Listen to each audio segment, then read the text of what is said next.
Nah, ini dia, kita akan masuk kepada deposit creation. Ini yang saya maksudkan ya, setelah tadi Anda awal-awal kita mempelajari hubungan antara bank dengan Fed ya. Sekarang kita akan coba melihat deposit creation-nya. Nah, ini sangat-sangat penting untuk kita bisa mengetahui ekonomi moneter yang konvensional ya, yang sebagai bagian dari kita mempelajari ekonomi moneter Islam. Ya. Oke. Ini ilustrasi ya, ilustrasi yang kita akan bahas pelan-pelan bagaimana mengalirnya. Kalau Anda tidak paham yang belakang misalnya atau kurang paham yang belakang, nggak apa-apa. Sekarang kita fokus kepada yang ini dulu. Ya, saya akan coba untuk cerita pelan-pelan. Mudah-mudahan itu bisa mudah bagi Anda untuk mengerti. Ya, misalnya ada a single bank sekarang, namanya FNB. Ya, FNB ini singkatannya First National Bank. Ya. Fed buy 100 bond from FNB. Fed beli, berarti open market purchase. Ya. FNB reserve increase by 100, bank create loans. Ya, assume no RR. RR itu required reserve. Ya, yang tadi saya bilang di awal wajib untuk meletakkan dana di bank sentral. Oke, kita asumsikan itu tidak ada. Ketika Fed membeli 100 bonds dari FNB, bagaimanakah neraca FNB? Ini, FNB ini. Aset sama liabilities. Securities minus 100. Kenapa? Securities itu bonds tadi. Karena bonds FNB itu dibeli sama Fed. Fed bayarnya pakai cek. Ya. Fed bayar pakai cek karena FNB ini bank, maka dia akan mencatat reserve di sini. Makanya reserve-nya plus 100. Anda lihat yang ini ya, kalau Anda kelihatan kursor saya ini, ya, ini First National Bank itu, ini First National Bank ini reserve-nya naik 100. Nah, kemudian si FNB ini kan, si FNB ini kan dia financial intermediaries. Dia ketika menerima dana dari pihak ketiga, baik dari BPK, dana pihak ketiga dari institusi maupun individual, ataupun dari Fed, dia harus memutar. Memutar itu harus memberikan kepada bisnis, ya, mengenerate income, kemudian menjalankan fungsi financial intermediaries, memberikan pinjaman kepada mereka-mereka yang membutuhkan dana. Banks create loan. The borrower of FNB berarti orang yang meminjam dari FNB, ya. Use 100 to purchase goods via writing check, and the seller of goods deposited the check at the bank, says bank. Nah, gini ceritanya. Si FNB itu kan dia punya borrower. Borrower itu orang yang pinjam uang dari FNB. Ya. Dia itu butuh dana, ya. Terus atau dia juga membuka akun, ya, membuka akun di FNB. Dia butuh uang untuk pembayaran sesuatu. Itu si borrower itu. Borrower menggunakan uang 100 to purchase goods via writing check. Artinya apa? Artinya borrower itu ketika buka akun di FNB, maka FNB memberikan buku cek kepada borrower tadi. Ya. Terus borrower tadi berarti kan punya dana di FNB itu. Borrower tadi harus bayar supplier. Ya. Nah, supplier ini si Z-nya itu. Oke, katakan misalnya 100 juga gitu ya. Maka nulisnya di sini, sebelah kanan atas ini, FNB ini, ya, securities minus 100, ya ini kan tadi sama dengan ini. Securities sama reserve ini sama, 100. Yang membedakan gambar atas sama gambar atas, kiri sama kanan, itu adalah Ada loans, ada checkable deposit yang baru ditulis. Nah, ini Anda lihat di sini ya. Di sini itu ada loans ya, terus kemudian ada checkable deposit 100. Ini dananya ya, balance kan, yang kiri ditambah 100, yang kanan ditambah 100, dan semua nilainya sama, debit, credit, balance. Artinya apa di sini? Di sini loans itu tercipta 100 ketika kemudian ada borrowernya itu dia menuliskan cek. Jadi loannya bertambah 100, checkable deposit 100, sehingga kemudian ceknya itu diambil ya, withdraw kan, di withdraw ya. Tadi writing checks, ketika writing check ya, terus deposit the check at the bank says bank A.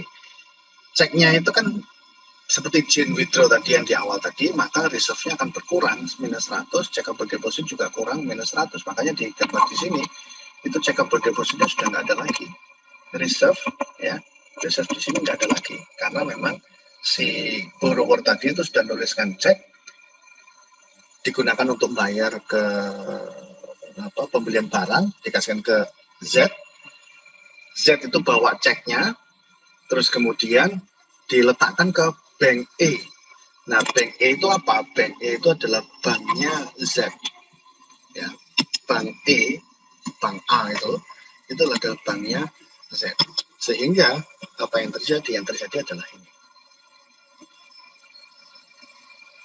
If Z put the check at bank A, the balance sheet of bank A will be, ini bank E ya. Bank E itu siapa? Bank E itu adalah banknya Z. Ya, banknya Z. Bank E dari sisi liabilities itu checkable depositnya naik 100. Kenapa kok naik 100? Karena Z itu habis masukkan barang ke borrower tadi, borrower bayarnya kepada Z itu pakai cek. Ya. Z itu bawa ceknya terus ke bank E, masukkan ke bank E. Maka ditulisnya checkable deposit plus 100. Ya. Kemudian checkable deposit plus 100. Nah, ini kan cek. Jadi sebelah bank E, sebelah aset itu reserve tambah 100. Gini ya. Nah, apa yang terjadi kemudian? Kalau FNB tadi itu adalah asumsinya adalah no RR, no reserve requirement. Ya. Sekarang ini ada reserve ratio, required reserve ratio 10%. Ya. Artinya apa? Dari 100 ini, bank A ini, ya, reserve kan ada tambahan 100. Itu harus kemudian 10% dari 100 itu jadi reserve requirement ke bank sentral, nggak boleh diapa-apakan. Wajib nggak Pak? Wajib, karena ini aturan dari Fed. Ya. Sehingga 90 is the excess reserve. Jadi nulisnya adalah seperti yang di bawah ini. Bank E, reserve-nya adalah 10, loans-nya adalah 90. Ya. Checkable deposit 100. Ya. Artinya apa? 10 dolar ini, 10% dari 100, itu nggak boleh digunakan untuk pembiayaan. Itu masuk, itu dicatat di bank sentral. Ya. Loans 90 itu boleh digunakan bank untuk digunakan sebagai pembiayaan. Nah, berarti maksimum bank E itu bisa memberikan pinjaman ya sebesar 90. Sebesar 90. Nah, mari kita lihat bagaimana lanjutan ceritanya. Jadi reserve-nya 100, loans-nya adalah 90. Next. Ya. Kita lihat lagi apa yang terjadi kalau misalnya ada borrower dari bank E. Ya. Borrower dari bank E. Ini. Nah, borrower tadi, borrower bank E itu X. Ya, misalnya X. X itu adalah borrower ya, kemudian dia pinjam 90 dolar, yaitu nilai maksimum dari bank E. Maka Bank B ini, ya, nah, saya ceritakan lagi.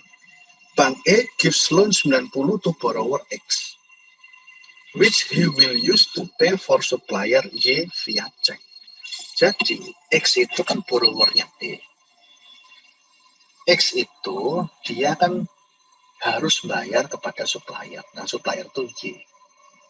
Supplier Y-nya itu sudah memasukkan barang kepada X dan waktunya X untuk membayar. Bayarnya pakai apa? Pakai cek. Ya. Jadi X itu nulis 90 di ceknya untuk pembayaran kepada Y. Ya. Y will put, Y itu akan bawa cek itu dan kemudian diletakkan ke bank E. Bank B. Bank B itu banknya Y. The balance sheet of B is follow. Nah, Anda lihat bank B itu. Bank B ada checkable deposit 90. Kenapa kok nggak 100? Nah, kan ceknya tertulisnya memang 90, bukan 100. Checkable deposit 90. Bank E di sisi aset reserve bertambah 90. Kenapa? Ada cek baru masuk di bank E, bank B, yaitu 90. Maka nulisnya adalah reserve. Sama seperti ketika bank-bank di awal tadi menerima cek dari Fed, itu nulisnya mesti reserve. Ya. Nah, ini bank B ketika si Y itu bawa cek dari X, ya, terus kemudian dimasukkan ke bank B, checkable deposit tambah 90, kemudian aset tambah 90. Kemudian bank B kan tadi kena sama dengan bank A. Bank B itu juga terkena required reserve, ya, terkena required reserve 10%. Ya, berarti apa? Berarti 90 dikalikan 10% berapa? 9. Nah, berarti 9 ini nggak boleh digunakan oleh bank. Untuk kredit itu nggak boleh. Maka 9 itu harus disisihkan. Sisanya berapa? 81 kan? Karena totalnya kan 90. 81 itu maksimum yang bisa digunakan oleh B untuk kredit. Ya, untuk pembiayaan.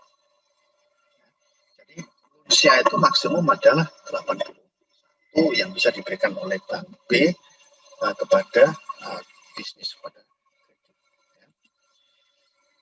Checkable deposit have increased another 90. Ya. And the total checkable deposit yaitu 190. 100 itu adalah dari bank E, 90 dari bank B. Ya. Anda lihat ya. Ini ya. 100 dari bank E, 90 dari bank B. Dari mana itu? Nih. Checkable deposit bank B ini 90. Ya. Bank A checkable depositnya 100. Jadi 100 ditambah 90 berarti 190. Padahal uang aslinya, ya, uang aslinya itu kan dari si awal ini tadi, Fed ngasih 100 ini, ya, ngasih 100, terus kemudian diterima oleh FNB kemudian membuat atau memberikan loan sebanyak 100. Nah, dari situ akhirnya bertambah dari 100, ada 90, ya. Ini kalau diteruskan lagi, ya, diteruskan lagi 81-nya ini, ya, 81 bisa dikeluarkan sebagai kredit, ya. Terus kemudian ceknya masuk ke perbankan lagi, berarti checkable depositnya 81, ya. 81 terus kemudian nanti asetnya, reserve di asetnya itu akan bertambah 81. Itu akan berputar terus menerus, ya. Akhirnya menjadi seperti ini. Ini Excelnya saya buka di sini saja. Oh, sebentar. Sorry, saya ada yang kelupaan. Bentar ya. Ini. Anda buka, sorry, slide-nya.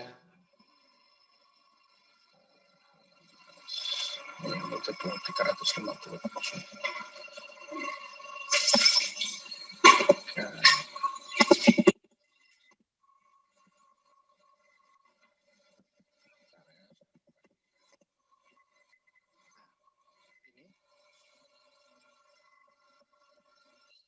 buka. Ya, silakan. Halo, Anda bisa mendengar suara saya? Bisa, Prof. Oke, kalau nggak dengar, Anda bisa ini ya, open mic ya. Sebentar, saya akan... Sekarang pelan, Prof. Masih pelan ya? Iya. Oh, sebentar, tunggu sebentar ya. Halo, halo? Masih pelan? Sudah. Oke, terima kasih. Jadi Anda perhatikan gambar ini, ya. Anda perhatikan gambar ini. First National tadi increase in loans 100, ya. Dari 100 terus kemudian menyebabkan deposit naik 100. 100 kemudian ini yang A ya. Anda lihat ini 100 ya. Terus kemudian karena dari reserve requirement, reserve-nya tersisihkan 10 ya. Dari 10 ini maka maksimum 90 yang bisa dipinjamkan sebagai loan. Nah, 90 ini kemudian sebagai loan, kemudian masuk checkable deposit 90 di deposit ini. Ya. Dari deposit ini kemudian disisihkan 9 karena 10% dari 90 ya. Kemudian sisanya adalah 81. Dan 81 ini maksimum yang bisa diserahkan ya sebagai pembiayaan, kemudian masuk lagi checkable deposit di bank dan seterusnya. Jadi ini kalau dijumlah terus menerus ya sampai kemudian ini akan nilainya akan kecil terus sampai kemudian menjadi 1000. 100 ini nilainya akan kecil terus sehingga kemudian akan menjadi 1000. Reserve itu 10 dan kecil terus akhirnya jadi 100. Dari 100 kemudian menjadi 1000. Dari 100 kemudian menjadi 1000. Ini kok bisa seperti itu? Ya, inilah yang kemudian disebut creation of deposit. Ya, creation of deposit. Assuming 10% reserve requirement and a 100 increase in reserve. Ya. Artinya apa di situ? Artinya adalah karena 10% ya, reserve requirement 10%, sehingga kemudian 90-nya itu adalah kemudian digunakan sebagai pembiayaan, masuk ke bank lain memotong reserve lagi, sisanya digunakan untuk pembiayaan, masuk ke bank lain, di reserve lagi, sisanya digunakan untuk pembiayaan, terus menerus karena 10% maka 100 dikalikan 1/10% ya. Jadi saya kembalikan ke sini lagi ya. Ini saya kembali ke sini lagi ya. Ini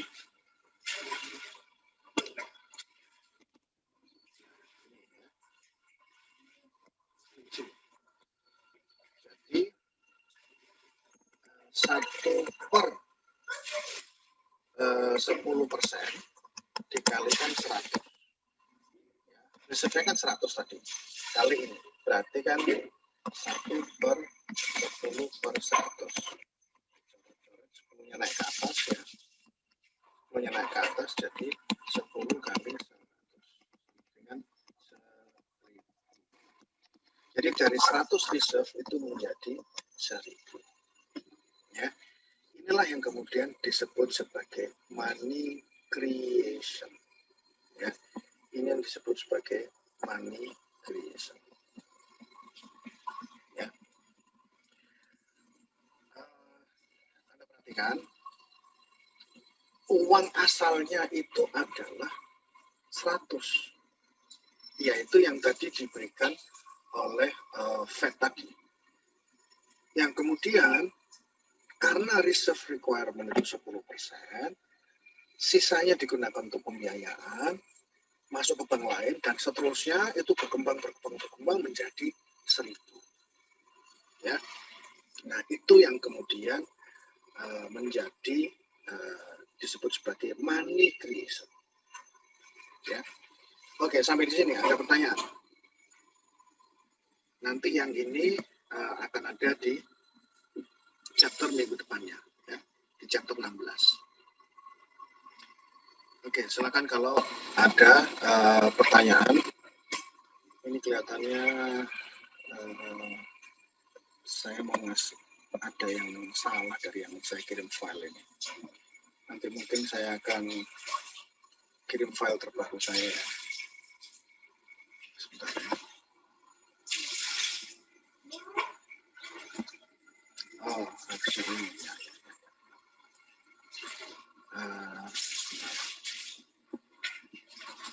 Silakan kalau ada pertanyaan.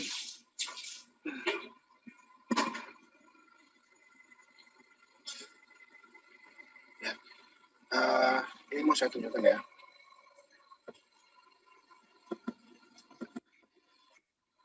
File yang saya kirim ke Aula ada notes-nya seperti ini nggak? Di bawah. Ada, Prof. Ya, yang saya tunjukkan tadi nggak ada, saya salah buka file tadi. Yang Anda pakai yang sekarang ini, yang judulnya ini, yang pokoknya yang ada notes-nya ini. Kalau Anda yang itu berarti sudah benar. Ini mudah-mudahan akan membuat Anda lebih mudah dalam memahami, ya. Jadi intinya seperti ini, status, kemudian 90, 817 ini akan menjadi 1000. Mari kita lihat ini ya. You can now see the difference between deposit creation for a single bank versus the banking system as a whole. Kalau single bank saja, ya, can create deposit equal only to the amount of its excess reserve. It cannot by itself generate multiple deposit creation. Jadi multiple deposit creation itu hanya bisa ketika banknya itu banyak. Ya, ketika banknya itu banyak. A single bank cannot make loans greater than the amount of its excess reserve. Single bank itu kan tadi cuma menerima 100, cuma menerima 90, dia nggak akan bisa mengenerate uang lebih banyak dari itu, dari dirinya sendiri.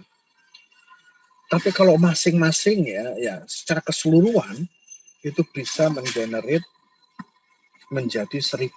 Padahal uangnya itu aslinya cuma 100. Dan dari Fed tadi kan awalnya cuma 100. Tapi bisa mengenerate sampai dengan deposit sebanyak 1000, loan sebanyak 1000. Ya. A banking system as a whole can generate a multiple expansion of deposit. So each bank makes a loan and create deposit. The reserve find ways to another bank. Ya, gitu. Jadi kuncinya adalah di sini, di rumus yang ini. Ya. Delta D sama dengan 1 per R kali delta R. Nah, delta R-nya itu kan tambahan 100. Tambahan 100 yang tadi saya ini ya 1 per 10%. Nah, sehingga kemudian menjadi 1000. Ini kunci yang sangat penting agar Anda bisa memahami perbankan, operasional perbankan. Siapa yang berperan di sini? Bank sentral. Siapa lagi yang berperan? Bank umum, ya, bank umum yang kemudian mencetak apa tadi, kredit, mencetak, mengeluarkan cek dan sebagainya. Itu peranan juga. Peranan yang lain lagi siapa? Peranan yang lain lagi adalah depositor dan borrower tadi. Nah, itu adalah peran-peran penting yang kemudian uang itu bisa menjadi berkreasi hingga menjadi lebih banyak. Ya. Oke, ada pertanyaan dari yang saya jelaskan?